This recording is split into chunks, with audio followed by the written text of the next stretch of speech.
Hey everyone, welcome back to another Thornton Outdoors video. Today's video is a little different. I'm currently in southern Wisconsin the day after Christmas, and I'm actually headed to northern Wisconsin, 3 hours away, to pick up a current design Storm Sea Kayak. So this is the current design's Storm 17-foot sea kayak, and she is a beauty.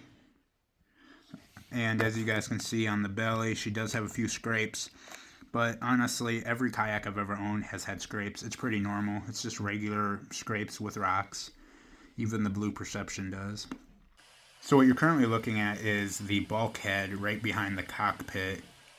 Now thankfully this bulkhead is foam, so should be able to purchase some mini cell and form it to that hole, as well as all of this mess around the hole, and just glue it in and you should be good to go.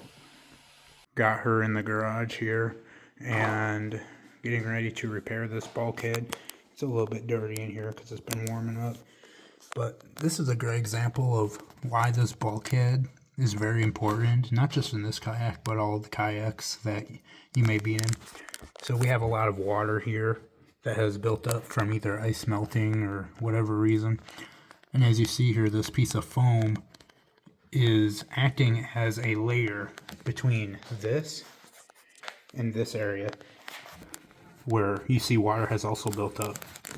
Now, this does this because basically this traps all the water that may come in on this side in the cockpit area. Now, when there's no water in this area, these kayaks typically do not sink as easily, or they don't sink at all, and that allows them basically to be tipped back over and for you to continue kayaking.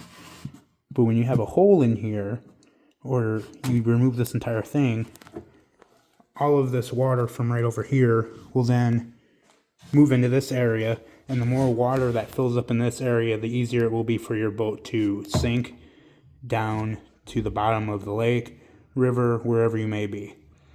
So before we bring this on any type of trip in 2026, which may include, kayaking Lake Michigan, Lake Superior, or even parts of Gulf of Mexico, who knows next year, we need to fix all of this.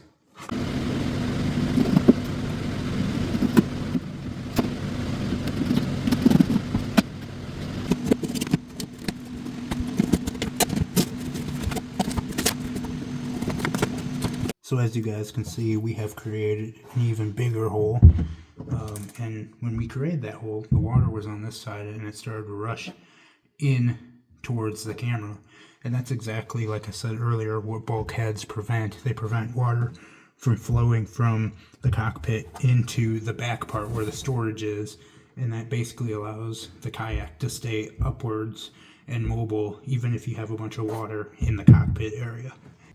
So now I'm going to measure the area,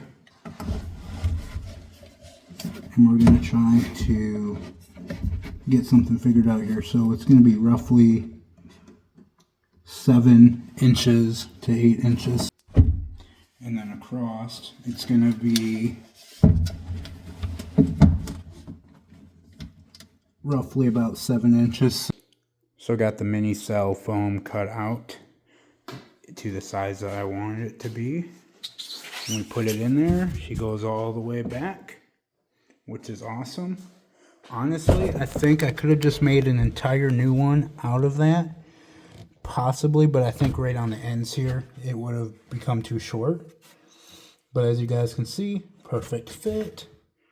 Now we just need to cut it down just a little bit so that way it can fit into that exact hole. So here is my bulkhead repair job. Does not look cute at all. I'm not worried about how it looks because honestly, nobody's going to see this. This is all storage space. My main thing is making sure that it separates the dry storage area from the cockpit and separates that water. Did a very terrible, but looks to be effective sealant job.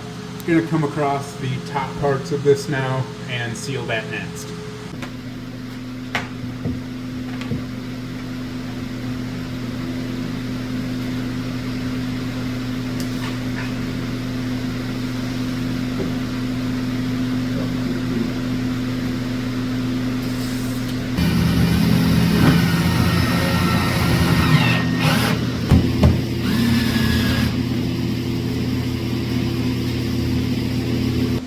And just like that, she is on the bow. So this handle really will only have one purpose, and that's for transportation. I wanted to have something that I can mount stuff to on the front of the kayak, and that's what this handle will serve primarily as. Do have another handle here, but I'm not a fan of these type of handles, so that would not work for mounting either. So this will primarily serve as a mounting point for transportation. Now here on the back, where the stern is, you can tell that there used to be a handle here, but at some point it got broken off. So I'm gonna measure 3 feet out and try to match the stern, or excuse me, match the bow to the stern.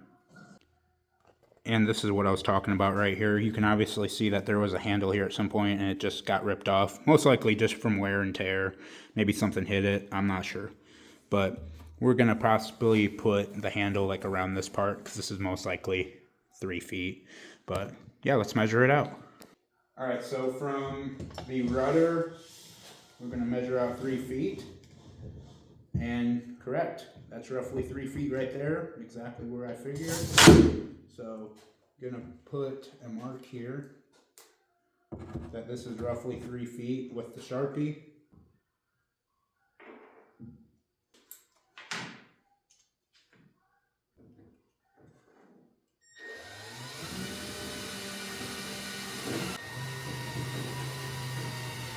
Now we have the back kayak handle on, so she is ready to go with the handles. Now we're just going to put on some kayak paddle holders onto the back of the kayak. Typically when I am kayaking, I'll have a spare set on the back here, so we're going to do that next. Like right here, because that will give me enough access to the paddle and it will still be out of the way. So I'm gonna probably mark it in this area on both sides. And just installed both of the kayak paddle mounts to the kayak itself. This side's acting a little strange, so might have to make some adjustments, but the other side is working perfect. If I'm sitting back here in the cockpit, we'll be able to reach the kayak paddle. Kayak paddle won't get in the way of anything. Just absolutely perfect. I'm gonna probably do this on the Neki Zora Sport touring kayak that I have as well. And just so you can see the other side, like I said, the other side is also working fine.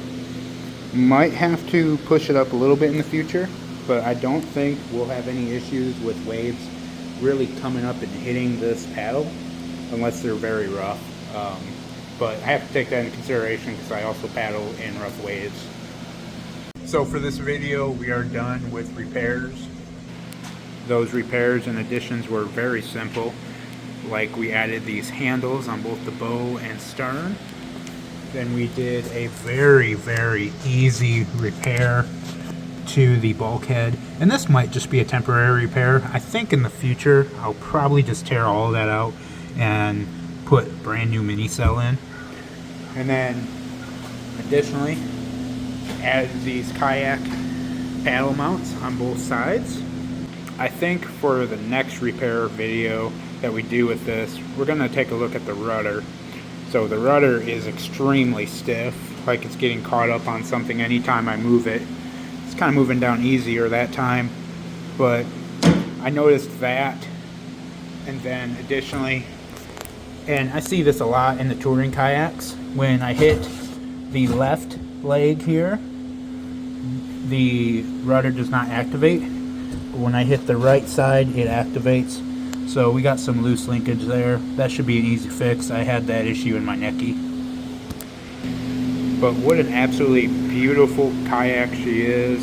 Definitely has some stories. I brought it on Lake Michigan and down some rivers, so she is a beaut, and I'm really glad I picked this up and look forward to bringing it out on the lakes and possibly coastal areas of the ocean next year.